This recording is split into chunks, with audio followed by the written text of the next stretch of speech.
Well hello guys, what is the degree of an extension. तो हम बात कर रहे हैं फील्ड एक्सटेंशन की, और यहाँ हम बात करेंगे कि कोई एक्सटेंशन है जो फील्ड एक्सटेंशन है उसकी डिग्री एक्चुअली क्या होती है। तो here you can see the dimension of K over F is called the degree of K over F and is denoted by K and F. तो डिग्री का एक्चुअली मतलब ये हुआ कि उस फील्ड जो कि एक्सटेंशन फील्ड है, जो कि एक सिग्मा की हेल्प से बनी थी। तो इसको अगर आप सिंपल वर्ड्स में लिखना चाहो तो आप इसको ऐसे भी लिख सकते हो कि ये जो आपने के एफ लिखा है इसका मतलब है कि डिग्री ऑफ एक्सटेंशन है। एक्सटेंशन क्या है? एफ, यानी कि एफ के क्या है? के आपकी एक्सटेंशन है ओवर द फील्ड एफ। ठीक है, तो ये किसके इक्वल टू होगी इसकी डिग्री? इसकी डिग्री होगी डायमेंशन ऑफ के इक्वल टू। तो डायमेंशन ऑफ के क्या होता है? उसके अंदर आपको पता है कि बेसिस होना चाहिए एंड ऑल दिस थिंग्स। तो dimension of K over F.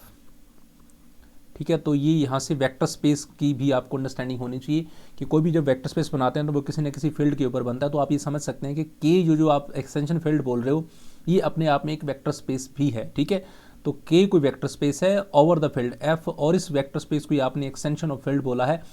और इसकी डिग्री क्या होगी? ये होगी इसके अंदर इसकी डायमेंशन कितनी है। डायमेंशन का मतलब क्या है? इसका बेसिस कितना है। यानी कि अगर कोई के मेरे पास एग्जिस्ट करता है ऐसे वाला, ये मान लीजिए कोई के है और इस आपको एक्सटेंशन फील्ड आप इसको बोल रहे हो, इसका मतलब एफ भी इसके पास है, सिग्मा एफ भी इसके पास है। तो इसका मतलब इसके पास कोई ना कोई एक ऐसा सेट होगा जो क्या होगा? इसका बेसिस होगा, क्योंकि अगर बेसिस होगा तभी तो हम डायमेंशन बता पाएंगे ना। तो आप बता पाओगे कि इस एक्सटेंशन की डिग्री एक्चुअली क्या है। ओके, और इसी डायमेंशन को आप क्या बोल देते हो? इन द अदर वर्ड आप बोल देते हो डिग्री ऑफ के, degree of K over F. तो इसके लिए मैं आपको एग्जांपल से भी इस चीज़ों को क्लियर करूंगा। अभी हमने फील्ड एक्सटेंशन को शुरू किया है। थ्योरम करवाने से पहले ये छोटी छोटी चीज़ें बहुत इंपॉर्टेंट हैं। और एक और आप नोट डालिए छोटा सा, इसको भी हमें इसके बारे में जब हम डिग्री की बात कर रहे हैं तो एक चीज़ हम और सीखते हैं यहाँ से, वो ये है कि the field F is called ground field. ठीक है, एक नया वर्ड हम पढ़ते हैं, the field F is called, ये जो F जो अंदर वाली फील्ड होती है, जो जिसके ऊपर एक्सटेंशन बनती है, ठीक है, the field F is called ground field.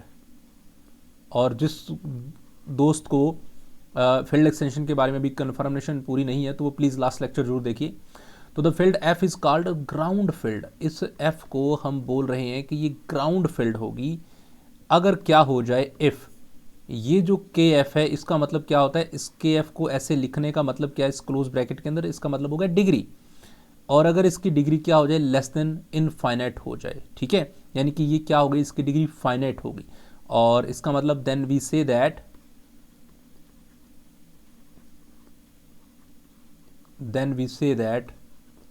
तो अगर इसकी डिग्री लेस देन इनफाइनाइट है तो हम बोल सकते हैं के is a finite extension of F. तो के is a finite extension of F. तो ये एफ की एक फाइनाइट एक्सटेंशन होगी। तो इसका मतलब जो एक्सटेंशन है वो फाइनाइट भी हो सकती है, इनफाइनाइट भी हो सकती है, बट फिलहाल हमने फाइनाइट एक्सटेंशन की बात की है। अब चलिए मैं आपको एक अच्छे से एग्जांपल से इस चीज़ों को और थोड़ा और क्लियर करने की कोशिश करता हूँ। फॉर एग्जांपल मान लीजिए हमारे पास ना एक फील्ड एक्सटेंशन है दोस्तों, और वो कुछ ऐसी है। मैंने मान लिया लेट मेरे पास एक के है और ये फील्ड एक्सटेंशन है, और इसमें एलिमेंट कुछ ऐसे हैं a plus B under root 2 जैसे। ओके, और इसमें से जो a है और जो b है ये दोनों कहाँ से लिए गए हैं? दोनों के दोनों आपके रैशनल नंबर्स हैं, यानी कि q को बिलोंग करते हैं। तो then k is a extension of q। तो आप बोल सकते हो देन k इज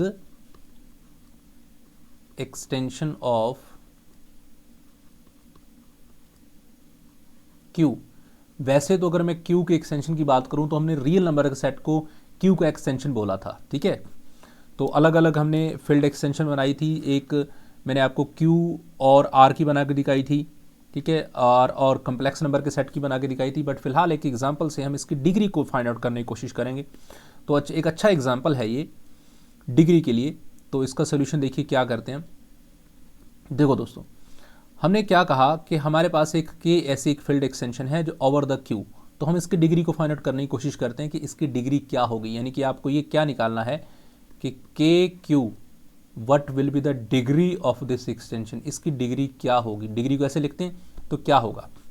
तो देखो दोस्तों, अब मान लीजिए कि ये जो एलिमेंट है ना आपका के वाला, के के अंदर जो एलिमेंट आपने लिखा है ए प्लस बी रूट टू, मैंने मान लिया सपोज कि ये जो एलिमेंट है आपका, अगर ये एलिमेंट खुद ही जीरो हो, यानी कि ये इक्वल टू जीरो हो, देन व्हाट विल हैपन, तो क्या होगा। और आपको ये तो पता ही है कि ये दोनों ए और बी कहाँ को बिलोंग करते हैं, क्यू को बिलोंग करते हैं। अगर ऐसा होता है, ये A plus B root two is equal to zero होता है, तो इसका मतलब आप लिख सकते हैं कि ये जो रूट टू के साथ बी है ये इक्वल टू आ जाएगा किसके, माइनस ऑफ ए के। और दैट इम्प्लाइज आप बोल सकते हो कि ये रूट टू है ये इक्वल टू किसके चला जाएगा, अंडर रूट टू, ये चला जाएगा माइनस ए बाय बी के। अब बी, ए और बी दोनों क्यू को बिलोंग करते हैं, तो यहाँ पे पॉसिबिलिटी है कि बी जीरो हो या ना हो। अब अगर हम ये कहते हैं इफ कि बी अगर जीरो नहीं है, तो अगर तो बी जीरो है तो ये इनफाइनाइट बन जाएगा। अब अगर बी जीरो नहीं है तो इस केस में क्या होगा, तो देन जो आपका रूट टू है वो किसके इक्वल टू होगा, ए बी के, ए बाई बी के। और ए बाई बी क्या है, ए बाई बी, यानी कि दोनों जीरो ना हो ऐसे रैशनल नंबर बन गया एक टाइप से। रैशनल नंबर किसको बिलोंग करते हैं, क्यू को बिलोंग करते हैं। इसका मतलब ये हो गया कि आपका जो ये रूट टू है ये बिलोंग कर गया किसको, क्यू को। अब रूट टू एक इरेशनल नंबर है और क्यू यहाँ पे रैशनल नंबर है, तो ये तो अच्छी बात नहीं है, क्योंकि आपका रूट टू एक इरेशनल नंबर है और इरेशनल नंबर कभी भी क्यू को बिलोंग नहीं करते। So hence it is a contradiction, so is a contradiction. तो ये एक कॉन्ट्राडिक्शन हुई। अब कॉन्ट्राडिक्शन का मतलब ये बन गया कि अगर आपने, hence you can say that now with the help of this contradiction, कि अगर आपने कहा कि बी जीरो है, ठीक है, तो hence B zero, but then अगर आपने बी को जीरो लिया तो आपका ए भी जीरो ही आएगा। और अगर ए और बी जीरो है तो यानी कि इसका कोई एलिमेंट एग्जिस्ट नहीं करता, यानी कि के एग्जिस्ट नहीं करता। इसका मतलब यहाँ पे ये हुआ कि ए और बी जीरो तो नहीं है। ध्यान दीजिएगा मेरी बात पे कि ए और बी दोनों जीरो नहीं है, ये दोनों एग्जिस्ट करते हैं। एग्जिस्ट करते हैं तो फिर ये एलिमेंट कैसे बनने वाले हैं, इसका मतलब आपने ये चीज़ प्रूव कर दी कि पूरा जो एलिमेंट है वो ए और बी पे डिपेंड नहीं है, वो है वन और अंडर रूट टू पे डिपेंड। ये दोनों बिलोंग करते हैं किसको, के को। मैं राइट हियर। और ये क्या है, आर लीनियरली इंडिपेंडेंट हैं। अब आप कहेंगे सर ये लीनियरली इंडिपेंडेंट क्यों आ गया और क्या जरूरत है इसकी। देखो आपको बेसिस बनाना है दोस्तों, बेसिस से ही तो डायमेंशन आएगी। देखो हमने क्या कहा था, A plus B root two element था। थोड़ा इस साइड पे इस चीज़ को समझने की कोशिश करते हैं। देखो ए प्लस बी रूट टू था, ठीक है, तो हमने ए और बी दोनों जीरो हो जाएंगे या पूरा एलिमेंट जीरो हो जाएगा, तो पॉसिबिलिटीज हमने दिखाई। अब मान लो आपको कोई भी एलिमेंट को लिखना चाहते हो, आप मान लीजिए आप लिखना चाहते हो 3 प्लस 2 रूट टू, तो क्या आप इसकी फॉर्म में लिख सकते हो, यस ऑफ कोर्स आप लिख सकते हो 3 into 1 plus 2 into root two. तो यानी कि इसको लिखने के लिए आपको दो एलिमेंट की जरूरत पड़ रही है, एक इसकी और एक इसकी। गेटिंग योर पॉइंट, ये ए बी कुछ भी हो सकते हैं, और अगर ये दोनों जीरो होंगे तो कोई दिक्कत नहीं है, बट अगर ये दोनों जीरो नहीं है, हमने ये पीछे प्रूव किया, अगर जीरो ही है तो फिर तो के ही नहीं एग्जिस्ट करेगा ना, सेट ही नहीं होगा।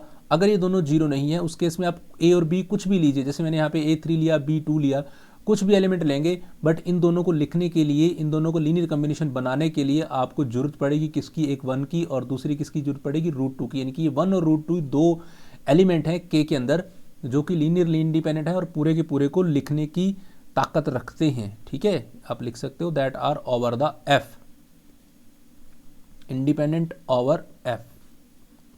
तो ये तो बात ठीक हुई यहां तक। सो अब आप बोल सकते हो, so it is clear that also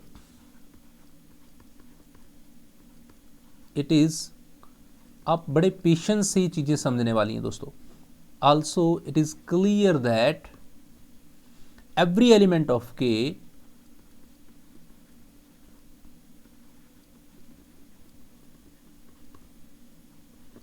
every element of K is a linear combination of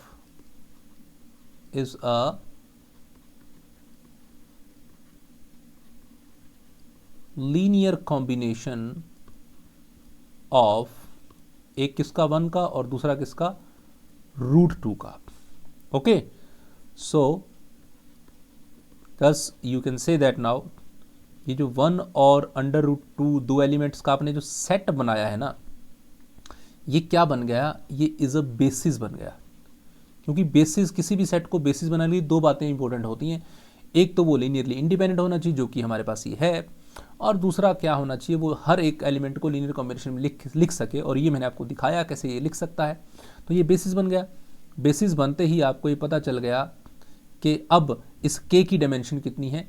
ये के का बेसिस है, ठीक है. तो डायमेंशन ऑफ के कितनी हो गई, इस बेसिस में कितने एलिमेंट हैं, 2. तो डायमेंशन ऑफ के कितनी होगी, 2. इसका मतलब ये जो डिग्री ऑफ एक्सटेंशन आप लिख रहे हो के एंड एफ क्यू, डिग्री ये कितनी हो गई, 2 हो गई. लॉजिक क्लियर हुआ. इन दोनों की डिग्री कितनी हो गई, 2 हो गई. फर्दर मैं आपको एक और एग्जांपल से एक चीज़ और क्लियर करता हूं. अगर आपको कम्प्लेक्स नंबर का आपके माइंड में कुछ पिक्चर क्रिएट हो रही हो, तो मान लेते हैं दोस्तों कि एफ जो है ना, जो सब फील्ड अपनी होती है, जिसके ऊपर हमारी एक्सटेंशन बनती है, वो तो है आर इस बार. और जो के होता है वो मैंने ले लिया set of complex number C वाला. ठीक है. तो दोस्तों इनकी भी जो डायमेंशन होती है ना, देन डायमेंशन ऑफ सी की डायमेंशन आप बता सकते हो कितनी होती है. कम्प्लेक्स नंबर के सेट की डायमेंशन हमेशा क्या होती है, 2 होती है. ओके, क्योंकि इसमें भी क्या होते हैं, इसमें जेड होते हैं, जेड टाइप के एलिमेंट होते हैं जो इस कम्प्लेक्स नंबर के सेट को बिलोंग करते हैं. और जेड को हमेशा कैसे लिखा जाता है, ए प्लस आइटा बी की फॉर्म में लिखा जाता है. और ए प्लस आइटा बी से हमें दो एलिमेंट मिलते हैं, एक मिलता है 1 और एक मिलता है आइटा. ये एक सेट बनता है. ठीक है. और ये सेट होता है लीनियरली इंडिपेंडेंट भी, और ये सेट लीनियरली स्पान भी करता है. इसलिए हम बोल देते हैं कि इस पूरे सेट की जो डायमेंशन है वो कितनी आएगी दोस्तों, वो आएगी 2. तो इससे आपको डिग्री का भी आइडिया हो जाता है कि डिग्री यानी कि आप लिखोगे, बड़े वाला पहले लिखते हैं, कम्प्लेक्स बड़ा होता है, रियल छोटा होता है. रियल में आपको ये 2 डंडे मिलेंगे. ठीक है. क्योंकि अभी हम एमएससी की बुक में एडवांस एब्स्ट्रैक्ट अलजेब्रा पढ़ रहे हैं, तो आपको आर ऐसा लिखा मिलेगा, सी आपको ऐसा लिखा मिलेगा. तो that is equal to what, that is equal to 2. तो ये इसकी डिग्री ऑफ एक्सटेंशन हुई. ठीक है. और चलते चलते एक बात आपको और बता देता हूँ. चलिए, अब अगर मैं कहूँ कि f इस बार आपने क्या लिया था, रियल और कम्प्लेक्स. ठीक है. इस बार f तो ले लीजिए q और k ले लीजिए दोस्तों r. k ले लिया मैंने r. तो इस बार जो इनकी डिग्री बनेगी r एंड q की, ये क्या होगी, what will be the degree of r and q. ये दोस्तों होती है इनफाइनाइट. ध्यान देना इस बात पे. ठीक है. R of Q must be equal to infinite degree होती है. और आप कहेंगे तो मैं इसका प्रूफ भी करवा दूंगा. ठीक है. बट प्रूफ मुझे लगता है इसकी जरूरत नहीं है. बस आपको इसको समझना है कि इसकी डिग्री हमेशा क्या रहती है, इनफाइनाइट रहती है. और थोड़ा सा आपको हिंट देता हूँ कि क्यों रहती है. मान लीजिए इसको लेट कर लो कि इन दोनों की डिग्री क्या है, आर और इसकी फाइनाइट मान लो आप. ठीक है. आपने कहा जी फाइनाइट है, एन है. एन होते ही आपको ये पता चल गया कि ये जो आर है इसका कोई बेसिस होगा और उस बेसिस के पास एन एलिमेंट होंगे. यही बात है. इसका कोई बेसिस होगा और बेसिस के पास एन एलिमेंट होंगे. अब इसको प्रूव करने के लिए अपोजिट लेके चलते हैं, और आप मान के चलते हो कि जो एन एलिमेंट है ना, एक n+1 मान लो, ऐसे कुछ मान लो. आपको बुक में अलग अलग दे रखा होगा, किसी में लैम्डा दे रखा होगा, इसमें पाई स्क्वायर, मेरी वाली बुक में पाई की टर्म्स में दे रखा है पाई n+1, पाई n की पावर n. तो ये कितने एलिमेंट हो गई, n+1 एलिमेंट हो गए. तो ये क्या हो जाएंगे, लीनियरली डिपेंडेंट हो जाएंगे. एक मैंने मान के चला लीनियरली डिपेंडेंट है. ठीक है. अब ये लीनियरली डिपेंडेंट हैं, तो फिर कुछ लैम्डा एग्जिस्ट करेंगे. इन लैम्डा को मल्टीप्लाई करूंगा, प्लस इक्वल टू 0 लिखूंगा. जब ये लैम्डा 1 लैम्डा 2 इन सबसे मल्टीप्लाई होके प्लस होके इक्वल टू 0 लिखे जाएंगे, तो बच्चों आपके पास कोई भी ऐसी पॉसिबिलिटी नहीं है कि सारे के सारे लैम्डा 0 ना हो. ये सारे नॉन जीरो एलिमेंट हैं, और इनके साथ लैम्डा की मल्टीप्लाई करके प्लस करके इक्वल टू 0 लिखना चाहते हो, तो ये सिर्फ तभी पॉसिबल होगा जब ये सारे के सारे लैम्डा जो है ना, लैम्डा 1 लैम्डा 2 लैम्डा सारे के सारे 0 होंगे. और फिर ये हो जाएगा कॉन्ट्राडिक्शन. क्यों? क्योंकि आपने तो इनको लीनियरली डिपेंडेंट माना है, तो सारे लैम्डा जीरो नहीं हो सकते, सारे लैम्डा जीरो होंगे तो ये लीनियरली इंडिपेंडेंट हो जाएगा, इसलिए कॉन्ट्राडिक्शन हो जाएगी और वापस आ जाओगे यहाँ पे कि इक्वल टू n नहीं हो सकता, ये तो इनफाइनाइट ही होगा। ओके, तो ये थी बच्चों डिग्री ऑफ एक्सटेंशन के बारे में कुछ बातें जो कि आई होप सो कि आपको अच्छी लगी होंगी। तो एक्सटेंशन, फील्ड एक्सटेंशन अपने आप में एक वेक्टर स्पेस भी होता है और इसी वेक्टर स्पेस की जो डायमेंशन होती है उसी डायमेंशन को हम डिग्री ऑफ एक्सटेंशन के नाम से जानते हैं और उसको लिखने का तरीका होता है ये वाला। ओके, फर्दर हम पढ़ेंगे next theorem and all this things. So thank you so much for watching this, keep watch, keep support and thank you so much guys.